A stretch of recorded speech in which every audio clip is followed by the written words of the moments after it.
E isso inclui nós, seus filhos, figuras suas, para caminharmos nas boas obras. Eu muito me alegro, irmãos, de estarmos aqui nessa noite para desfrutarmos da salvação a qual o Senhor nos deu. Porque Ele entregou o seu único Filho para que eu e você viéssemos estar aqui nessa noite, não de maneira triste, não de cara amarrada, não de maneira forçada, mas estamos aqui para revigorar as nossas forças. Estamos aqui para louvar o nosso Senhor e se alegrarmos na sua presença, na presença dele. Eu falo com total sinceridade no meu coração, meus irmãos. Estou muito alegre, estou muito feliz de estar com os irmãos para esse momento tão especial. Porque eu me lembro, como já foi dito aqui, que muitos querem essa oportunidade de ter esse privilégio que nós estamos tendo nessa noite. Porque outrora estávamos perdidos em ofensas, em delitos, em pecados, estávamos por influência das trevas, estávamos sob o domínio do pecado. Mas a boa notícia é que, independente de quem eu sou, independente de quem somos, aprove ao Senhor nos dar essa oportunidade para estarmos aqui na sua presença para exaltar o seu nome. Amém. E esse é um momento, de fato, bem oportuno para que nós possamos oferecer o nosso melhor, voltar a nossa atenção para a sua palavra, para aprendermos mais de Deus. E falando de tempo, vamos aproveitar o tempo e pedir a Deus uma direção, uma palavra para os nossos corações. E peço aos irmãos que, sem perda de tempo, abram as nossas Bíblias para fazermos uso das Santas Escrituras em 1 Pedro, capítulo 1, versículo 15 e versículo 16. É um versículo, irmãos, que é totalmente impactante. Para mim é um versículo bastante forte, tem impactado a minha vida esses dias e tem despertado uma posição. E na verdade esse versículo, ele desperta em nós uma posição, uma responsabilidade de cultivar a santidade de Deus em nossas vidas, independente de qualquer circunstância, independente de qualquer situação. Portanto, vamos atentar para essa palavra que é eficaz e é impactante nas nossas vidas. E irmãos, antes de nós lermos esse texto, eu sempre tenho um hábito, eu tenho o costume de dizer que todo cristão, na sua postura de filho obediente, ele sempre tem uma responsabilidade. Qual é essa responsabilidade? De ouvir a palavra, mas também de praticá-la. Não é à toa que Deus ele sempre usou desse método para direcionar o seu povo. É tanto que a palavra ouvir, no hebraico, no conceito hebraico, ela significa ouvir e obedecer.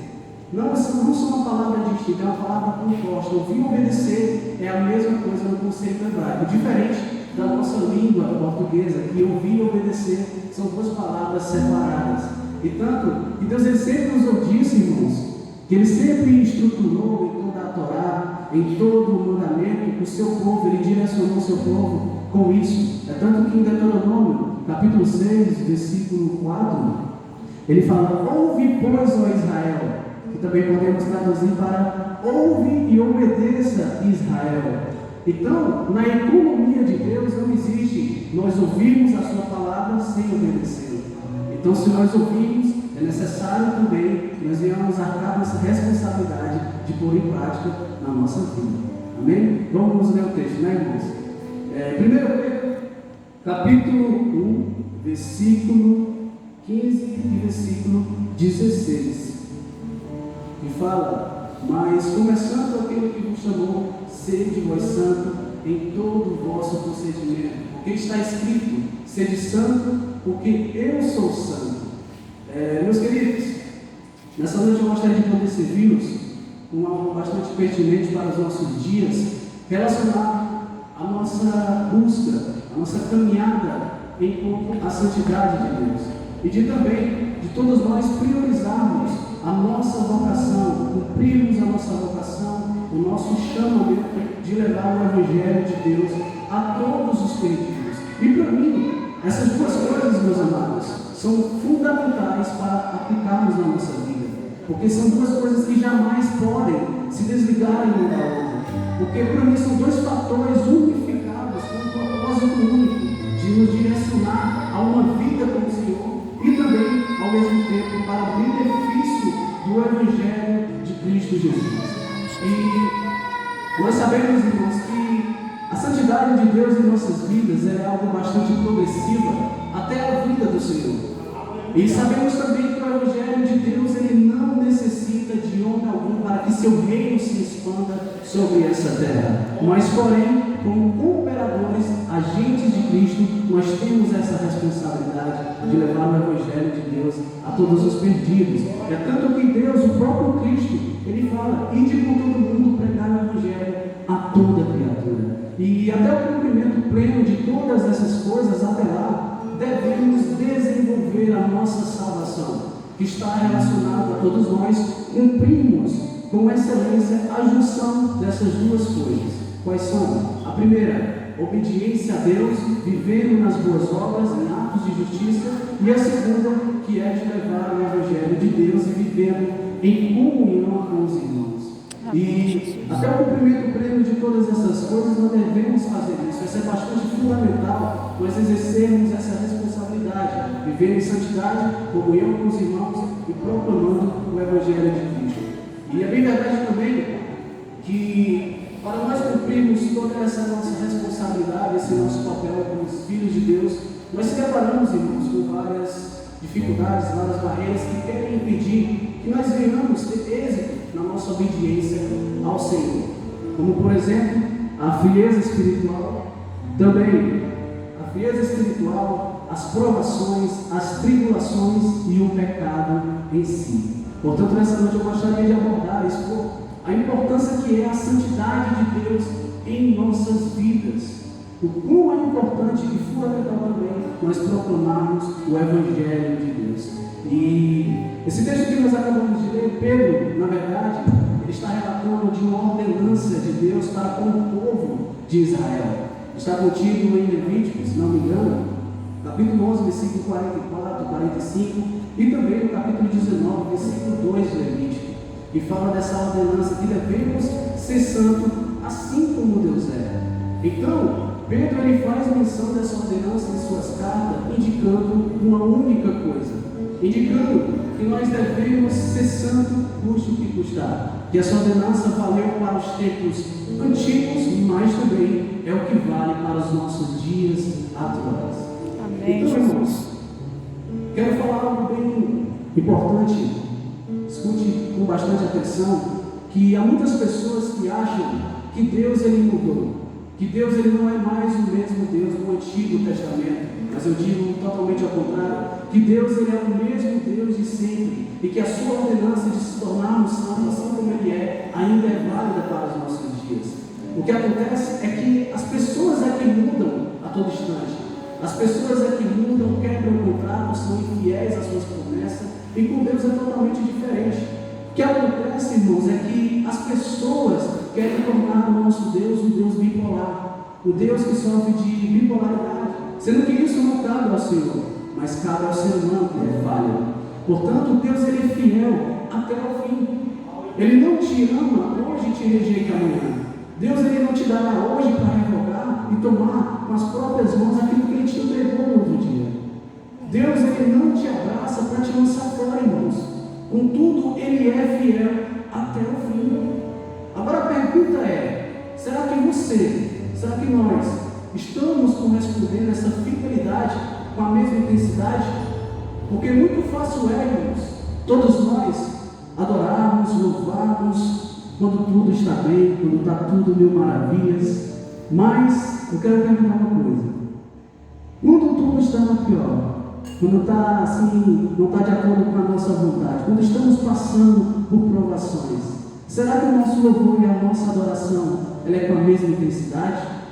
Sim ou não? Essa é uma pergunta que nós devemos rever, devemos repensar. Ou nós estamos correspondendo à sua fidelidade, ou estamos o rejeitando com as nossas transgressões, iniquidades e pecados imundos. Então essa é uma pergunta que nós devemos se indagar ao Senhor. Deve perguntar a nós mesmos se de fato nós estamos correspondendo ao Senhor dessa maneira em santidade. Então, voltando para o texto, Pedro, ele faz menção dessa ordenança de Deus para a vida dos povos de Israel, e isso é o que vale para os nossos dias atuais, mas também é o que valeu para a época de Pedro e os demais cristãos. E Pedro escreve essa carta para frisar a importância que é a santidade de Deus. Que a santidade de Deus, a santificação, ela deve ser a marca de todo verdadeiro cristão genuíno. E Paulo, ele escreve essa carta endereçada aos irmãos que estavam dispersos pelas 5 províncias romanas da Ásia Menor, conhecido hoje como a atual Turquia. E a mensagem de Pedro, ele escreveu com o intuito único de encorajar, de trazer consolo e impulsionar a fidelidade dos irmãos que estavam ali naquela época, passando por momentos difíceis na sua fé. A mensagem de Pedro para eles foi bastante oportuna e encorajadora naquele momento. Por quê? Porque os irmãos estavam passando por um período de intensa perseguição. E a mensagem de Pedro encorajou naquele momento. Entenda por quê? O contexto histórico relata que aproximadamente no ano 64 depois de Cristo, o povo romano geralmente ele tolerava o cristianismo naquela época. Em julho daquele ano, aconteceu um grande incêndio sobre a Roma, e há grandes rumores que foi o próprio imperador Nero que deu a ordenança de causar esse grande incêndio sobre Roma, com o intuito único de quê? De colocar essa responsabilidade e essa culpa para os cristãos. E foi isso que de fato aconteceu. Os cristãos eles foram acusados. E daí, devido a isso, levantou uma grande perseguição aos cristãos em todo o Império Romano. E por isso, Pedro vê nessa situação, vendo todo esse cenário, Pedro ele vê a necessidade de escrever e trazer esse consolo, de trazer instruções práticas de como manter a fidelidade e a santidade, a santificação na vida de cada um deles, apesar dos obstáculos, das tribulações e das provações e perseguições. Então, com isso nós devemos, irmãos, aprender que a fundamental função da aprovação em nossas vidas, ela é algo bastante útil. Nós não devemos desprezar a utilidade da aprovação em nossas vidas, porque ela é de utilidade para revelar se verdadeiramente nós seremos aprovados na nossa posição, no nosso relacionamento com o Senhor.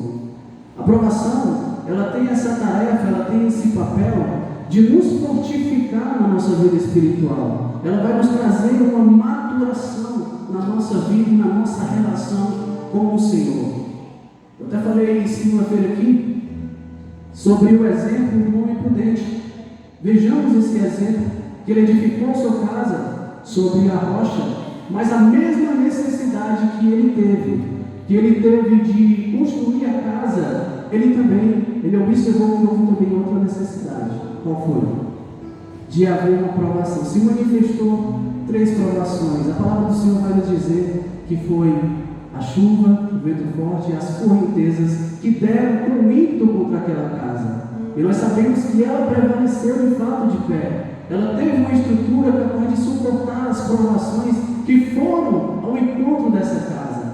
E o homem prudente ele teve um bom resultado.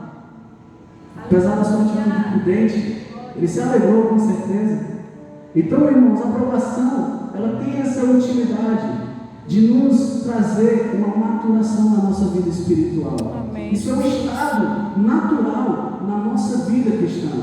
É tanto que Jesus, ele nos fala, em João 16:33, ele fala: digo isto para que não tenhais paz. Tende bom ânimo. No mundo tereis aflições, mas tende bom ânimo, porque eu venci o mundo. E o interessante, o que eu acho mais lindo, é que esse mesmo Jesus que nos dá essa má notícia desagradável, que nós teremos aflições e tribulações, provações na nossa vida, é o mesmo Jesus que nos traz uma palavra de consolo. Em Mateus 28, versículo 20 de Mateus, fala que Ele estaria com a gente todos os dias, até a consumação dos séculos. Glória a Deus, aleluia. Jesus é bom demais, meus irmãos. Então, é um estado natural de todo verdadeiro cristão passar por provações, a fim de que venha se revelar se ele é reprovado ou se ele é aprovado, se ele está verdadeiramente edificado sobre a rocha que é Cristo, o nosso Senhor. E algo bastante fundamental para o nosso entendimento é sabermos que é impossível nós dizemos que somos cristãos, que estamos firmes na presença do Senhor e não haver uma provação para revelar se de fato isso é verdadeiro. Então há uma necessidade da provação vir sobre nossas vidas. E é tanto que o problema em si não é nem passar pela provação. O problema não é passar pela provação, entrar nas covas dos leões, passar pelo deserto, pelo vale. O problema é entrar em tudo isso sem a presença de Jesus. Nós temos que ter a presença de Jesus, seja onde nós estivermos, irmãos. Seja no colégio, seja no trabalho, aonde for. A presença do Senhor tem que se fazer presente em nossas vidas. Aleluia, Deus. Aleluia, glória a Deus. Então nós devemos dar espaço para que isso possa acontecer. É somente por meio das instruções, por meio do ensino da palavra, que nós verdadeiramente iremos ser instruídos na palavra do Senhor. Para finalizar, quero falar que aquilo que está em pé, ele sempre será provado para que possa cair. E somente aquilo que é inabalável é provado para que venha se destruir. E somente aquele que é santo é provado para que venha se corromper. Mas isso não vai acontecer nas nossas vidas, porque nós estamos, de fato, alicerçados em Cristo Jesus. Aleluia, Deus. Da sua palavra, que é verdadeira e eficaz na nossa vida e que nos causa essa transformação contínua na nossa vida. Aleluia, glória a Deus. Então, é necessário nós observarmos todo esse cenário a qual os cristãos estavam passando naquela época. Estavam passando por um momento de dificuldades, perseguições, e Pedro, ele é bastante insistente a nos conduzir. Ele nos enfatiza a buscarmos a santidade do Senhor, mas ao mesmo tempo ele pede para que nós venhamos ter uma atitude a mais, se tornarmos santos, e não somente buscarmos, mas se tornarmos santos assim como o Senhor é. Então, a palavra santificação, nós devemos saber que de fato ela compreende. Ela compreende uma vida de total dedicação, se tornar separada do pecado e das coisas do mundo. E à medida que se tornar santo, irmãos, é parar de pecar. Coisa essa que nós sabemos que é impossível de acontecer enquanto nós estivermos nessa nossa matéria carnalizada que milita contra o Espírito. Mas a boa notícia é que, apesar de uma instrução e do processo, nós somos santificados. Aleluia. Por meio do ato de Jesus na cruz, por meio do seu sangue que verteu na cruz, a qual nos justificou de todo o pecado. E a função da santificação em nossas vidas é que todo o verdadeiro cristão que crê em Deus, ele tem o seu caráter, a sua índole totalmente transformada pela ação do Espírito Santo. E na passagem bíblica, nós podemos observar que a palavra do Senhor nos diz que a santificação ela é composta tanto no passado como no presente e no futuro. Na passagem bíblica ela fala da santificação como algo que já aconteceu, que está acontecendo e que ainda vai acontecer. Como nós podemos ver, a santificação ela acontece em 1 Coríntios, capítulo 6, versículo 11, que fala: e tais foste algum de vós, mas fostes lavados, fostes santificados, fostes justificados em nome do Senhor Jesus e no Espírito do nosso Deus. Então, através dessa passagem, irmãos, afirma que todos nós fomos santificados por meio do ato de Jesus na cruz. É que eu e você agora fomos santificados por meio desse sacrifício.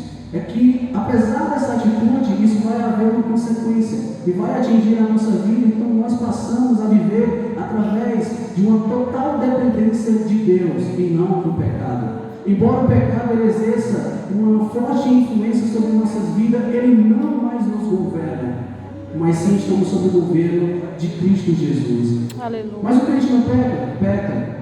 Ele pode até pecar, mas há uma grande diferença de um cristão com um ímpio. Que o ímpio, ele peca, ele se deleita, ele se regozija na prática do pecado, diferente de um cristão, que quando o cristão ele peca, ele se sente entristecido, ele se angustia, ele fica totalmente angustiado, ele se arrepende e luta para não pecar mais e desonrar o nosso Senhor. Então essa é a gritante diferença entre o cristão e o ímpio. Portanto, se nós temos a capacidade de combater o pecado, é por meio de Jesus. Se nós somos santificados, é por meio de Jesus. E isso nos dá meio para avançarmos a uma santificação progressiva, como nós podemos ver também aqui em 2 Coríntios capítulo 3, versículo 18. Mas todos nós, com o rosto descobertos, refletindo como um espelho a glória do Senhor, somos transformados de glória em glória na mesma imagem como pelo Espírito do Senhor.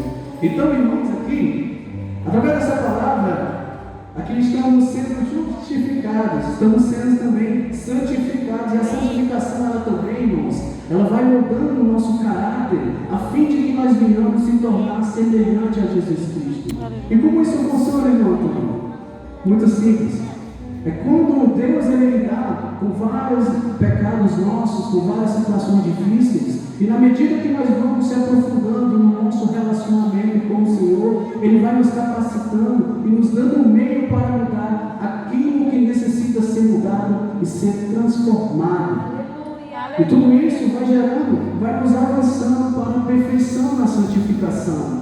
É nós abandonarmos o pecado e se inclinarmos para a justiça de Deus. E sabemos também, irmãos, que a santificação ela é relacionada à perseverança nas boas obras. Aleluia. Através das boas obras nós iremos revelar quem verdadeiramente somos na presença do Senhor. Então, meus amados, quero falar que isso vai nos avançar a uma plena santificação, como nós podemos ver em 1 Tessalonicenses capítulo 5, versículo 23, que nos fala: e o próprio Deus de paz vos santifique completamente, e o vosso espírito, alma e corpo sejam plenamente conservados, irrepreensíveis, para a vinda do nosso Senhor Jesus Cristo. Fiel é o que vos chama, e Ele também o fará. Aleluia. Então, nós alcançaremos a perfeição. Alcançaremos essa perfeição em Jesus Cristo, a qual se dará pela segunda vinda gloriosa de Jesus Cristo. Nós não vamos anteceder aqueles que estiverem mortos. Os mortos ressuscitarão primeiro, e nós que estivermos vivos seremos totalmente transformados com um corpo de glória. E a incorruptibilidade não fará mais parte desse nosso corpo mortal, mas veremos ao Senhor. E teremos um pleno estado de santificação quando o Senhor Jesus vier nos buscar. Aleluia, Deus. Isso é até gostoso até de imaginar, irmãos. Aleluia. Então, meus amados, muitas pessoas podem até falar para você que você é um pecador à procura da santidade. Mas eu te digo totalmente ao contrário. Que você é um santo a caminho da santidade, porque quem está à procura da santidade não sabe onde ela está, e nós como santos e filhos de Deus, nós sabemos quem é essa santidade, é o nosso Senhor Jesus Cristo. Aleluia. Portanto, nós somos santos, se abstendo da prática do pecado. Então, isso fica bastante claro, que muitas pessoas assim davam: todo cristão ele peca. Isso mesmo, ele peca constantemente quando ele não está inclinado para as coisas do Espírito, mas das coisas da carne. E Romanos 6,14 fala: pois o pecado não terá domínio sobre vós, porque não estáis debaixo da lei, mas debaixo da graça. Aleluia, Deus. Agora, como filhos obedientes ao Senhor, agora nós estamos tendo essa postura de obedientes, irmãos. Filhos obedientes que obedecem ao Pai. E como fala em Romanos capítulo 8, versículo 14 e 15, que nos diz: pois todos que são guiados pelo Espírito Santo de Deus, esses são os filhos de Deus. Porque não recebeis espírito de escravidão para outrora, estáis com temor, mas recebeis o espírito de adoção, pela qual clamamos: Abba, Pai.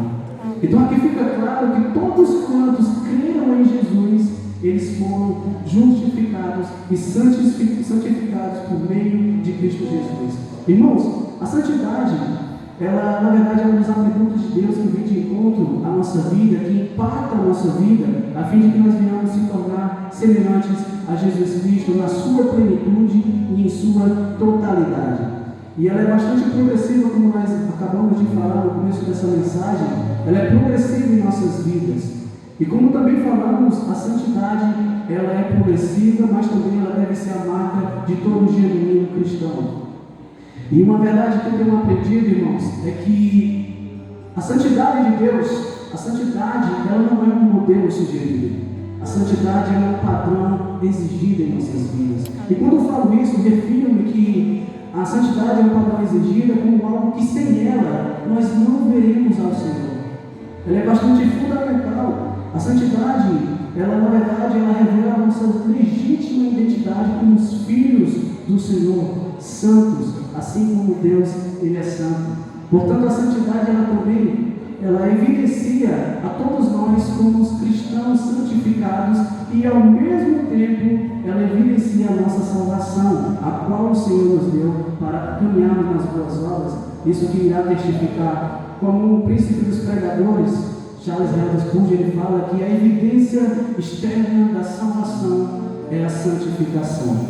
Então, algo importante nós entendemos é que todo verdadeiro cristão, na sua postura, no seu comportamento, ele deve sim exalar a santidade de Deus às pessoas que estão lá fora, para que elas possam ver o nosso bom testemunho e sentirem o mesmo desejo que nós sentimos antes de conhecermos a Cristo, que é de estar na sua presença. Portanto, irmãos, a santidade, ela trata da separação de tudo aquilo que é profano, que é imoral, que é corrupto.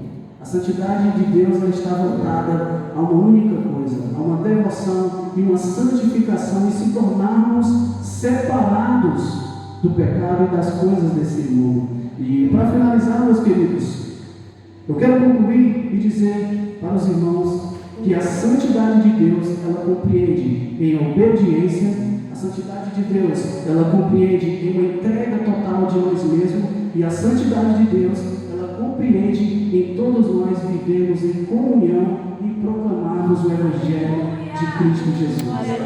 Então, os irmãos, agarrem essa palavra, porque ela é verdadeira, ela é fidedigna, de toda confiança.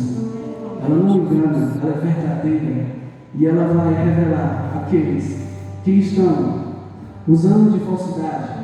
Ela vai revelar aqueles que estão passando por provações, mas ela irá revelar uma única coisa: se seremos aprovados ou não.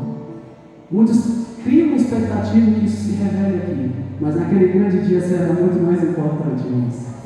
Aleluia, glória a Deus. E aqui agradeço a minha oportunidade, em nome do Senhor Jesus, e que as palmas louvem ao Senhor, porque Ele é digno. Aleluia, glória a Deus.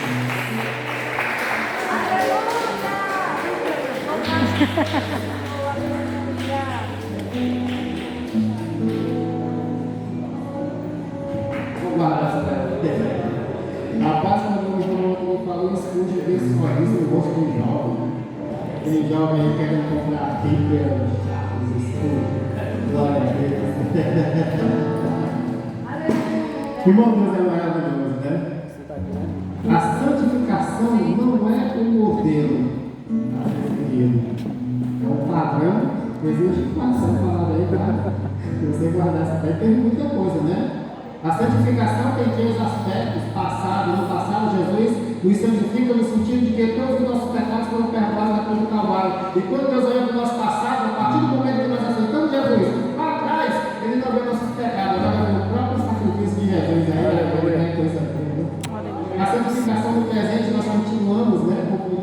Coisa boa, não acontece. Eu vou falar muita coisa, mas depois eu posso passar esse sermão. Glória a Deus. Quando eu quero guardar essa daí. A santificação não é modelo. Modelo sugerido. Passar a oportunidade do pastor, que tem algumas coisas.